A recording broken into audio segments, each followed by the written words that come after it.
అందరికీ మన ప్రభువును రక్షకుడైన యేసుక్రీస్తు వారి పేరిట ప్రేమపూర్వకమైనటువంటి వందనాలండి. ప్రియులారా, దేవుని యొక్క మహాకృపను బట్టి మనం కొన్ని విషయాలు వాక్యానుసారంగా మనం వెళ్తూ ఉంటాం. అయితే కొన్ని విషయాలు మనం వెళ్ళమండి. వెళ్ళనప్పుడు మనం గ్రహించాల్సింది, మనం గమనించాల్సినటువంటి ఏంటంటే, దేవుని యొక్క మాట ప్రకారంగా మనం నడుచుకున్నట్లయితే, దేవుని యొక్క మాట చొప్పున గనక మనం వెళ్ళినట్లయితే మనకి మంచేదో చెడేదో ఆటోమేటిక్గా అర్థమవుతుందండి. అట్లా కాకుండా మనం గనక అలాంటి విధానాల్లో మనం వెళ్ళకపోతే గనక ఎన్నో ప్రమాదాలను మనం ఎదుర్కోవాల్సి వస్తుంది. ఎలాగంటే మీకు అర్థమయ్యేలా చెప్పాలంటే, my dear brothers and sisters, మనం యూత్ని మనం గమనిస్తూ ఉండొచ్చు. అంటే దేవుని యొక్క వాక్యానుసారంగా, లేదంటే తల్లిదండ్రులంటే పెద్దలంటే గౌరవించేవారు ఎవరైనా కూడా ఏం చేస్తారంటేనండి, ఒక పని చేస్తున్నప్పుడు పెద్దలు చెప్పినటువంటి సలహాలను, పెద్దలు సూచించినటువంటి ఆ ఆలోచనలు వీరు పరిగణలోకి తీసుకొని చాలా అద్భుతంగా ముందుకు వెళ్తూ ఉంటారు. సింపుల్గా చెప్పాలంటే, దేవుని యొక్క వాక్యం హృదయంలో లేకుండా, పెద్దలంటే గౌరవం లేకుండా ఉండే వాళ్ళకి పెద్దలంటే గౌరవం ఉండి, పెద్దవారి యొక్క అనుభవాల పట్ల గౌరవం ఉండి వెళ్ళే వారికి చాలా తేడా ఉంటుంది. అదేంటంటే, ఉదాహరణకి ఒక బండి తీసుకెళ్తున్నారు అనుకోండి, ఒక బైక్ డ్రైవ్ చేయడానికి వెళ్తున్నారు. అప్పుడు పెద్దవాళ్ళు ఏం చెప్తారంటే, వద్దు నాన్న, అంత స్పీడ్ వెళ్ళొద్దు, స్పీడ్ వెళ్తే నువ్వు దెబ్బతింటావు అని చెప్తారు. అయితే కొంతమంది యువత ఎలా ఆలోచిస్తారంటే, మీ కాలంలో మీరు చేశారు, మా కాలంలో మేము చేస్తాము, మా కాలంలో మీలా కాదు, మేము చాలా అప్డేట్ అయిపోయాము, మీరేంటి మాకు చెప్పేది, ముసలోడా నువ్వు కూర్చో అని చెప్పేసి ఇట్లా రకరకాలుగా వాళ్ళని దూషిస్తూ రకరకాలుగా మాట్లాడుతూ ఉంటారండి. వాళ్ళకి హార్ష్గా డ్రైవ్ చేస్తున్నప్పుడు తెలియదు ప్రియులారా, ఎలాంటి ప్రమాదాలు వారు ఎదుర్కొంటారనేది.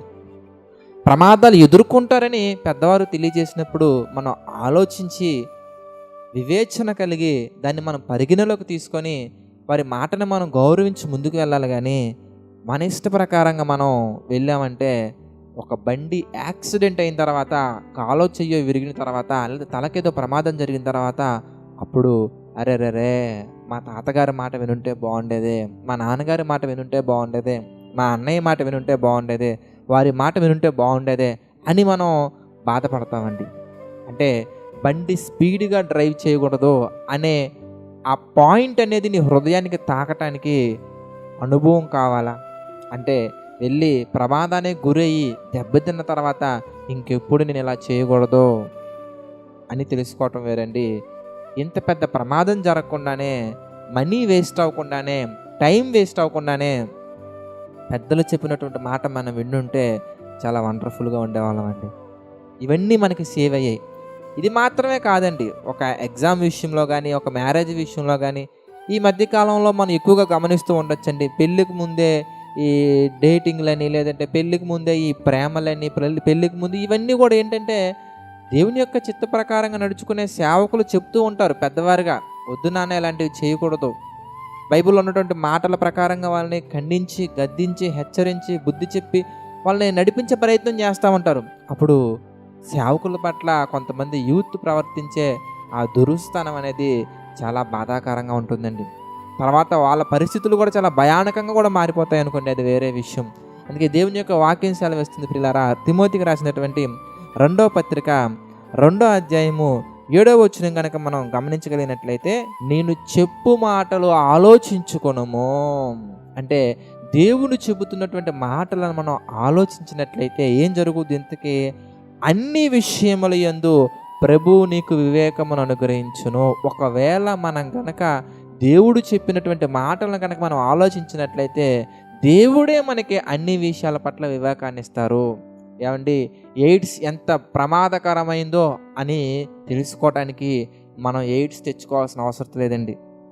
యాక్సిడెంట్ అయితే మనం 2 నెలలు బెడ్ రెస్ట్ తీసుకోవాల్సి వస్తుంది అని మనం తెలుసుకోవడానికి యాక్సిడెంట్ చేయించుకుని రెస్ట్ తీసుకోవాల్సిన అవసరం లేదండి. ప్రమాదంలోకి వెళ్లకుండానే ప్రమాదం యొక్క విలువ గుర్తుపెట్టగలిగినటువంటి వారు మాత్రమే జ్ఞానులు, గొప్పవారు, బుద్ధిమంతులు, తెలివైనటువంటి వారు, చురుకైనటువంటి వారు. అలా కాకుండా మనం ఇగో ఫీలింగ్స్కి వెళ్ళిపోయి గర్విష్ఠులే, గర్వమైనటువంటి మనసు కలిగి మనం ప్రవర్తించామంటే ప్రియులారా, వాటి యొక్క దుష్పరిమాణాలను మనం మన జీవితంలో పొందుకొని అనుభవపూర్వకంగా ఇది చేయకూడదు అని తెలుసుకోవాల్సిన అవసరం వచ్చిందండి. కనుక మనం అనుభవంతో కాకుండా మనం ఏదైనా కూడా మనం దేవుని యొక్క వాక్యాన్ని విని చెడులోకి మనం ప్రవేశించకుండా మంచేదో చెడేదో మనం తెలుసుకొని వాక్యానుసారం మనం నడుచుకొని వాక్యమును గురించిన అనుభవం అనేది పరలోకానికి వెళ్ళడానికి ఉపయోగపడుతుంది కనుక మనం వాక్యమును గురించిన అనుభవం తెచ్చుకోవడం కొరకు మనం ప్రయత్నించాలి, కానీ చెడ్డ విషయాల్లో మన అనుభవం కొరకు ప్రయత్నించకూడదు. కనుక మనందరం కూడా ఈ రోజు నుంచి ప్రభు యొక్క మాటలు మనం విని ఆయన వాక్యానుసారంగా మనం నడుచుకొని మంచేదో చెడేదో తెలుసుకొని మంచి విషయాల్లో మనం అనుభవం తెచ్చుకొని మంచి విషయాల్లో మనం గొప్పవారిగా మారి దేవుని చిత్త ప్రకారంగా పరలోకానికి వెళ్ళాలని మనస్ఫూర్తిగా కోరుకుంటూ నా ఈ మాటలు ముగిస్తున్నాను. ప్రార్థన చేసుకుందామండి.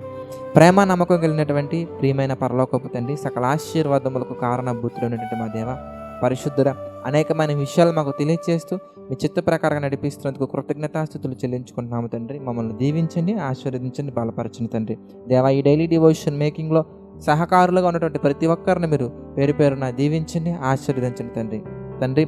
మీ చిత్తమైతే మేమందరం మరలా కలుసుకునే ధన్యతను అందించండి దేవా. ప్రభువా, ఈ పరిచర్య కొరకు ఆర్థికంగా సహకారులుగా నిలబడుతున్నటువంటి కుటుంబాన్ని మరి ముఖ్యంగా మీరు జ్ఞాపకం చేసుకోండి, దీవించండి, ఆశీర్వదించండి తండ్రి. దేవా, ఆర్థిక, ఆరోగ్య, మానసిక సమస్యలు కృంగిన వారిని మీరు జ్ఞాపకం చేసుకుని తండ్రి, వారి కృంగిన హృదయాన్ని మీరు బలపరచండి, దీవించండి తండ్రి.